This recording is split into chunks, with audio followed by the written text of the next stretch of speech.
नमस्कार साथियों। इस वीडियो के अंदर हम कक्षा 10 की जो सामाजिक विज्ञान की बुक है उसका जो चैप्टर 1 स्वर्णिम भारत प्रारंभ से 1206 ईस्वी तक उसके भाग 5 यानी कि पार्ट 5 के बारे में डिस्कशन प्रारंभ कर रहे हैं। पहले के वीडियोस में हमने महाजनपद काल के बारे में, राजस्थान के प्रमुख जनपदों के बारे में, मौर्य वंश के बारे में, मौर्य वंश की स्थापना किस प्रकार से हुई थी, मौर्य प्रशासन किस प्रकार से संचालित होता था, मौर्यकालीन सैन्य व्यवस्थाएं क्या थी, न्याय व्यवस्थाएं किस प्रकार से होती थी। उसके बाद में हमने मौर्योत्तरकालीन भारत में शुंग वंश, कण्व वंश और सातवाहन वंश के बारे में डिस्कशन किया। फिर हमने गुप्त साम्राज्य के बारे में डिस्कशन किया और इसी के साथ साथ गुप्त वंश की जो सांस्कृतिक उपलब्धियां थी और गुप्तकालीन समाज किस प्रकार से था इसके बारे में हमने डिस्कशन किया। अगर आपने अभी तक पिछले वीडियोस नहीं देखे हैं तो ऊपर आई बटन में उनका लिंक है, आप उन्हें जरूर देखिए जिससे कंटिन्यूटी बनेगी। इसी के साथ साथ आप चैनल को सब्सक्राइब कीजिए और बेल आइकन को प्रेस कीजिए ताकि आने वाले वीडियोस की नोटिफिकेशन आपको मिलती रहे। अब देखिए मित्रों, वीडियोस को आप पूरा देखिए। वीडियोस को जब आप पूरा देखते हैं तो वीडियोस के अंदर जो भी फैक्ट्स हैं वो आपको याद होते हैं और इस वीडियो को आप बड़े ध्यान से सुनिए। सुनने से भी हमारी लर्निंग कैपेसिटी जो है वो बढ़ती है। नेक्स्ट हम डिस्कशन करते हैं वर्धन वंश या फिर इसी का जो नाम है पुष्यभूति वंश। अब देखिए मित्रों, 550 ईस्वी के आसपास गुप्त साम्राज्य का पतन हो जाता है और गुप्त साम्राज्य के पतन के बाद में भारत में अनेक नई शक्तियों का उदय होता है।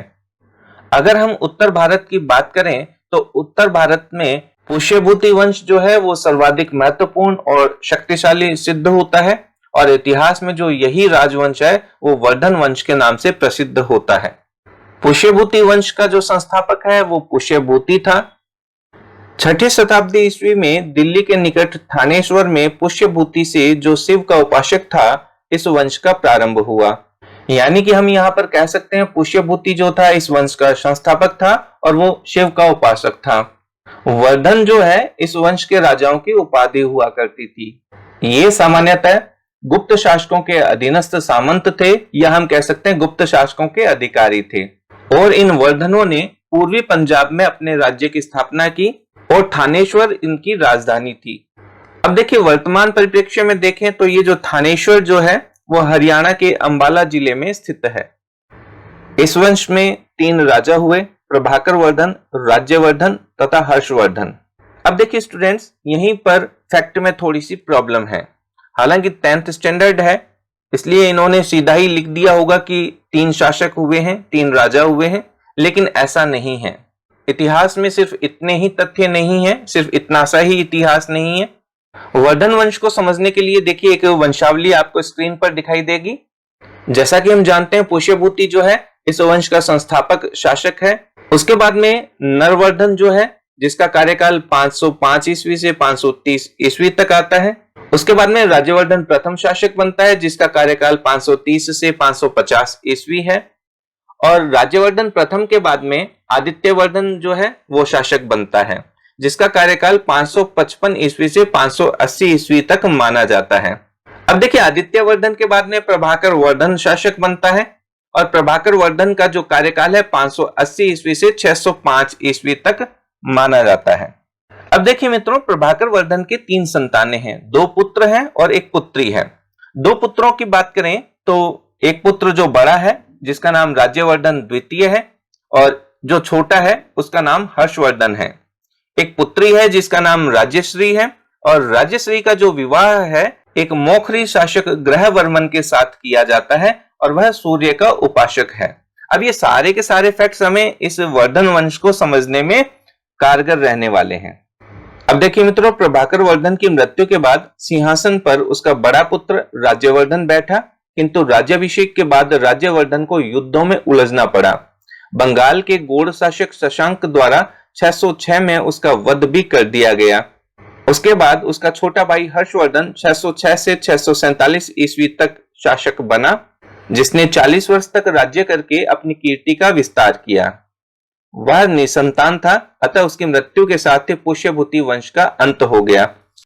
अब देखिए मित्रों, अगर हम इसको समझने का प्रयास करें तो देखिए प्रभाकर वर्धन तक हम समझ चुके हैं। प्रभाकर वर्धन की मृत्यु जो है वो 605 ईस्वी में हो जाती है और प्रभाकर वर्धन की मृत्यु के बाद उसका बड़ा पुत्र राज्यवर्धन द्वितीय 605 ईस्वी में शासक बनता है। शासक बनने के बाद उसके जो आसपास के जो भी क्षेत्र होते हैं उनसे उनका युद्ध होता है। उस युद्ध की श्रृंखला में गौड़ शासक शशांक से उसका युद्ध होता है और 606 ईस्वी में उसका वध कर दिया जाता है। अब जो गौड़ देश की बात करें तो जो गौड़ देश है वो बंगाल का इलाका है। बंगाल उस समय में काफी बड़ा एरिया होता था। अगर हम बात करें आज के अब बिहार और बंगाल और जो बांग्लादेश का एरिया भी है तो वो पूरे बंगाल में शामिल हुआ करता था। राज्यवर्धन की मृत्यु के बाद उसका छोटा भाई हर्षवर्धन शासक बनता है और उसका कार्यकाल जो है 606 से 647 ईस्वी तक रहता है, यानी लगभग वो 40 वर्ष तक शासन करता है। जिस समय हर्ष सिंहासन पर बैठा राज्य की स्थिति अत्यंत संकटपूर्ण थी। गौड़ यानी बंगाल के राजा शशांक ने उसके बड़े भाई राज्यवर्धन का वध कर डाला था और उसकी छोटी बहन राजश्री अपने प्राणों की रक्षा के लिए किसी अज्ञात स्थान पर चली गई थी। अब देखिए मित्रों, होता क्या है, राज्यवर्धन द्वितीय की मृत्यु हो जाती है, हर्षवर्धन शासक बनता है और जो हर्षवर्धन की बहन है राजश्री और उसके जो पति हैं मौखरी शासक ग्रहवर्मन, उनकी भी हत्या कर दी जाती है और जो राजश्री है वो अपनी प्राणों की रक्षा के लिए किसी अज्ञात स्थान पर छिप जाती है। अब देखिए अगर हम यहाँ पर बात करें तो बंगाल के गौड़ शासक शशांक और मालवा के शासक देवगुप्त जो है मिलकर के इन पर हमला करते हैं। हर्षवर्धन ने शीघ्र ही अपनी बहन को ढूंढ निकाला और कामरूप के राजा भास्कर वर्मा से संधि करके शशांक के विरुद्ध एक बड़ी सेना भेज दी। अब देखिए अगर हम कामरूप की बात करें तो जिसे हम आज असम के रूप में जानते हैं उसका प्राचीन नाम जो है वो कामरूप है। अब देखिए यहाँ पर हर्षवर्धन ने क्या किया, असम का जो राजा यानी कामरूप का जो राजा था भास्कर वर्मा, उसके साथ संधि की और शशांक के विरुद्ध एक बड़ी सेना भेज दी, जिससे देखिए शशांक क्या हो गया, कमजोर हो गया और इसी के साथ साथ उसने अपनी बहन को भी ढूंढ निकाला। यद्यपि दक्षिण में उसकी सेनाओं को लगभग 620 ईस्वी में चालुक्य राजा पुलकेशिन द्वितीय ने नर्मदा के तट से पीछे खदेड़ दिया था। अब देखिए उस समय कोई भी शासक अपने साम्राज्य की सीमाओं का विस्तार किया करता था, इसलिए उसे अपने आसपास के राज्यों से युद्ध करना पड़ता था। यहाँ पर हर्षवर्धन ने देखिए शशांक और मालवा के शासक देवगुप्त पर विजय प्राप्त कर ली, लेकिन दक्षिण भारत के जो चालुक्य राजा पुलकेशिन द्वितीय है उनसे वो बहुत ज्यादा युद्ध में विजयी नहीं हो पाया और नर्मदा नदी के तट तक ही उसकी राज्य की सीमाएं रह गई। हर्ष के साम्राज्य की सीमाएं उत्तर में हिमाच्छादित पर्वतों, दक्षिण में नर्मदा नदी के तट, पूर्व में गंजाम तथा पश्चिम में वल्लभी तक विस्तृत थी। कन्नौज इस विशाल साम्राज्य की राजधानी थी। अब देखिए हम यहाँ पर हर्ष के साम्राज्य के विस्तार की बात कर रहे हैं।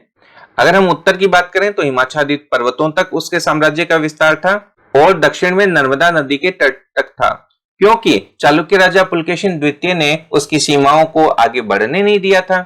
पूर्व में गंजाम तक, अगर हम गंजाम की बात करें तो आज के समय में उड़ीसा के अंदर एक जिला है गंजाम डिस्ट्रिक्ट, तथा पश्चिम में वल्लभी तक था यानी कि गुजरात तक था। हर्ष ने महाराजा धीराज की पदवी धारण की।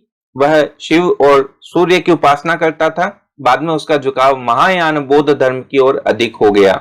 वह प्रति 5वें वर्ष प्रयाग में गंगा और यमुना के संगम पर एक महोत्सव करके दान आदि करता था।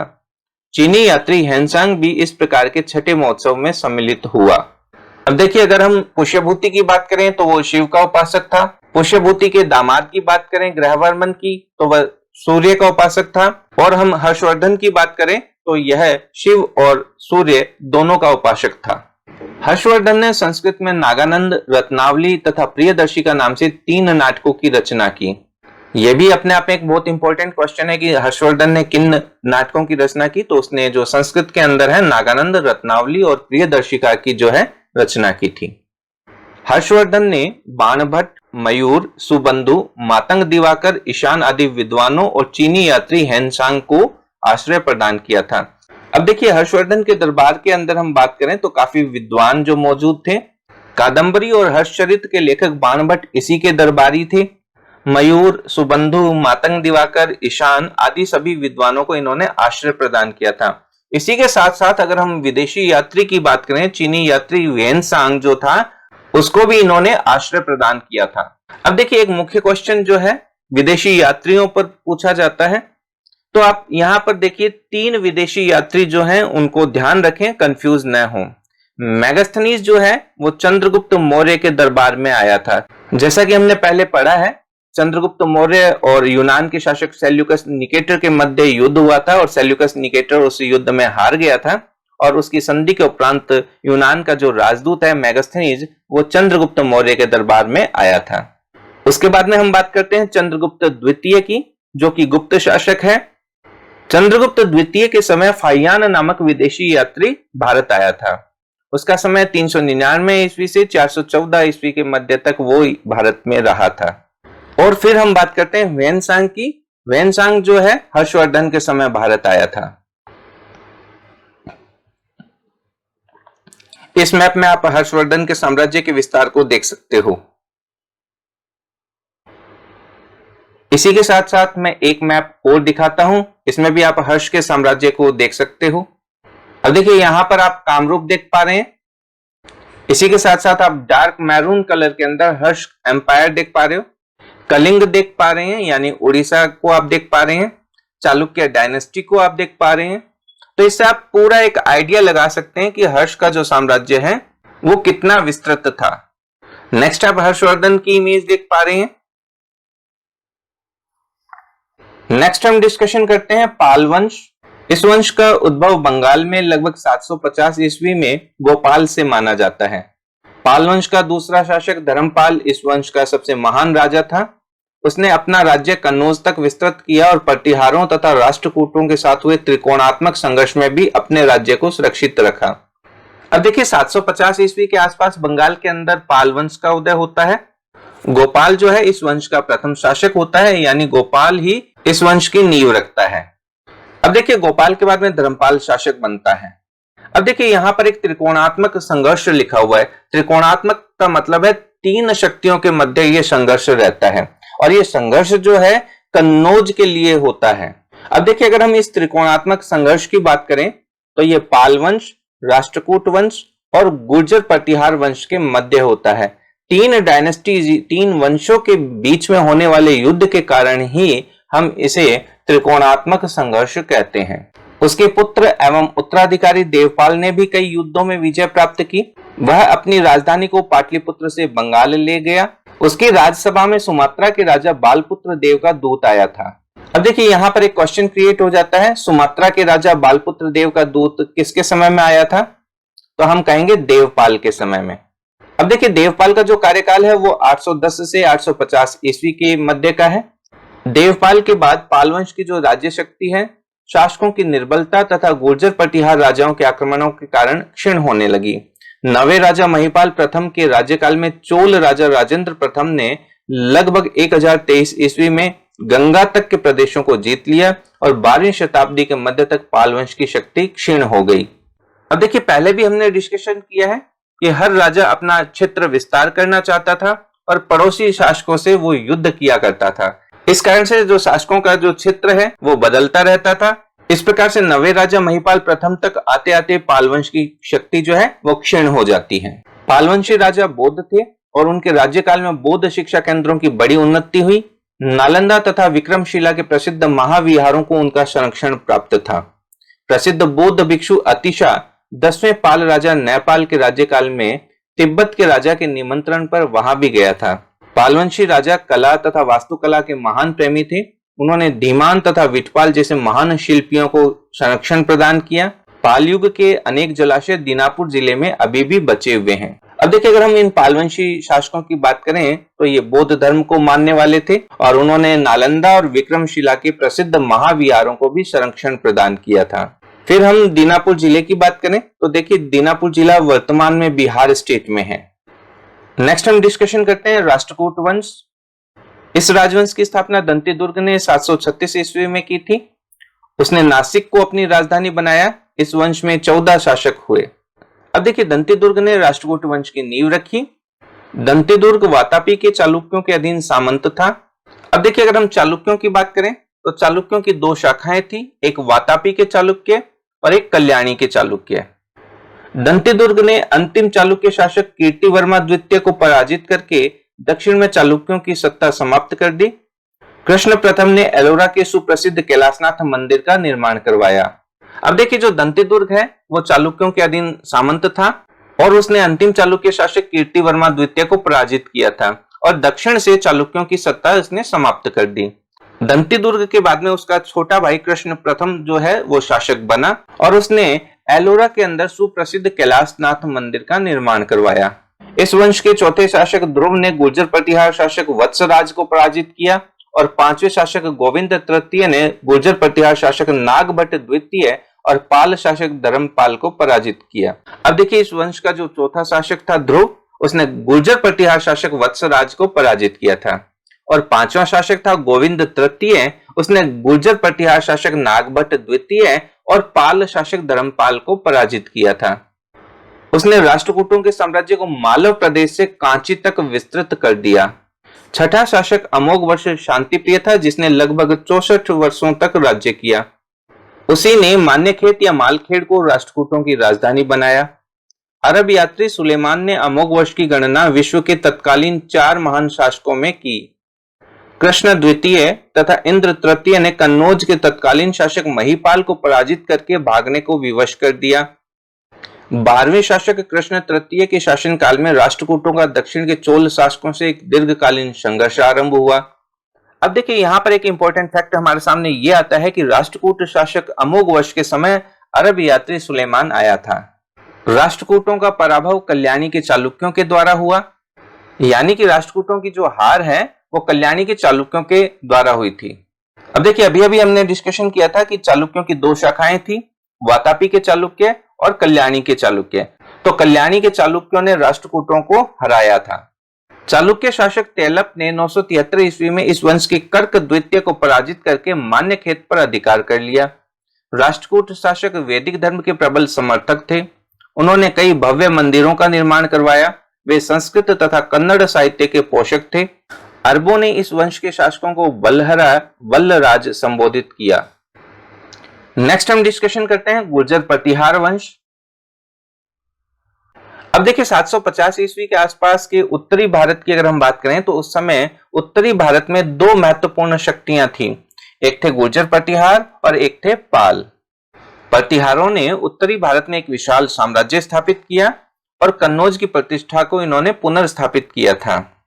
इसी के साथ साथ हम कन्नौज पर हुए त्रिदलीय संघर्ष या त्रिकोणात्मक संघर्ष की बात करें तो प्रतिहारों की जो भूमिका है काफी महत्वपूर्ण थी। गुर्जर प्रतिहार वंश की स्थापना नागभट्ट नामक एक सामंत द्वारा 725 ईस्वी में गुजरात में हुई, अतएव इसका नाम गुर्जर प्रतिहार पड़ा। अब देखिए, आपकी बुक में यहाँ पर 725 ईस्वी लिखा हुआ है, जबकि नागभट्ट प्रथम का जो कार्यकाल है वो 730 से 756 ईस्वी तक माना जाता है। नागभट्ट प्रथम बड़ा ही वीर था। उसने सिंध की ओर से होने वाले अरबों के आक्रमण का सफलतापूर्वक सामना किया। वत्सराज इस वंश का पहला शासक था जिसने सम्राट की पदवी धारण की। अब देखिए, आप यहां पर बिल्कुल भी कंफ्यूज मत होना। नागभट्ट इस वंश का संस्थापक था, प्रथम शासक था, लेकिन सम्राट की उपाधि लेने वाला, सम्राट की पदवी धारण करने वाला वत्सराज पहला शासक था। वत्सराज के पुत्र नागभट्ट द्वितीय ने 816 ईस्वी के लगभग गंगा की घाटी पर हमला किया और कन्नौज पर अधिकार कर लिया। अब देखिए, वत्सराज का जो पुत्र था नागभट्ट द्वितीय, उसने 816 ईस्वी में गंगा की घाटी पर हमला किया और कन्नौज पर अधिकार कर लिया। वह अपनी राजधानी भी कन्नौज ले आया।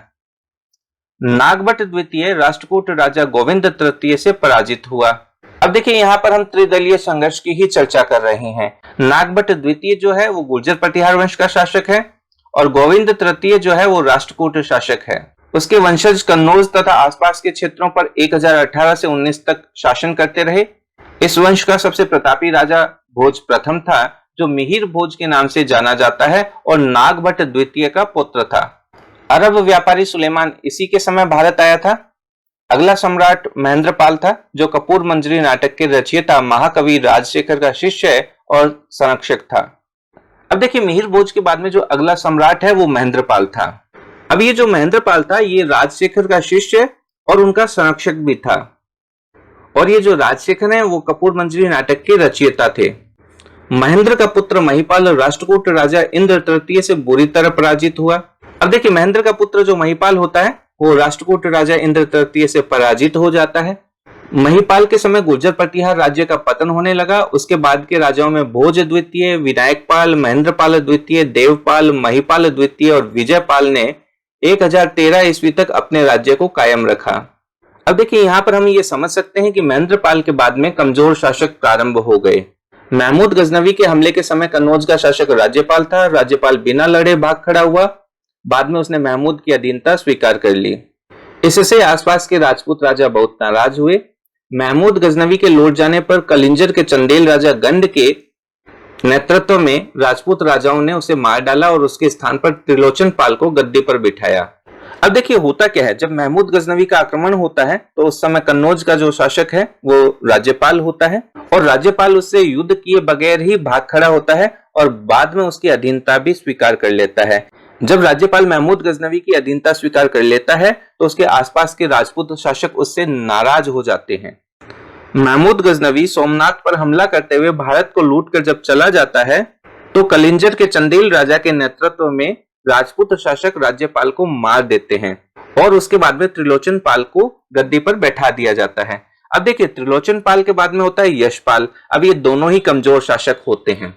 कन्नौज में गैड़वाल अथवा राठौड़ वंश का उद्भव होने पर 11वीं शताब्दी के द्वितीय चतुर्थांश में बाड़ी के गुर्जर प्रतिहार वंश को सदा के लिए उखाड़ दिया गया। गुर्जर प्रतिहार वंश के शासकों ने अरबों को आगे नहीं बढ़ने दिया।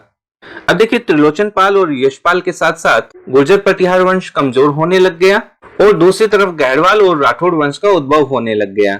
अगर हम गुर्जर प्रतिहार वंश की उपलब्धि की बात करें तो देखिए इन्होंने अरबों को आगे नहीं बढ़ने दिया था, या हम कह सकते हैं अरब आक्रमण के समय ये ढाल बनकर के खड़े हुए थे। इस वीडियो में हम इतना ही चैप्टर पढ़ेंगे। आगे का पार्ट हम नेक्स्ट वीडियो में पढ़ेंगे। अगर आपने अभी तक चैनल को सब्सक्राइब नहीं किया है तो चैनल को सब्सक्राइब कीजिए, बेल आइकन को प्रेस कीजिए ताकि आने वाले वीडियोस की नोटिफिकेशन आपको मिलती रहे। मिलते हैं नेक्स्ट वीडियो में। Thank you. जय हिंद, जय भारत।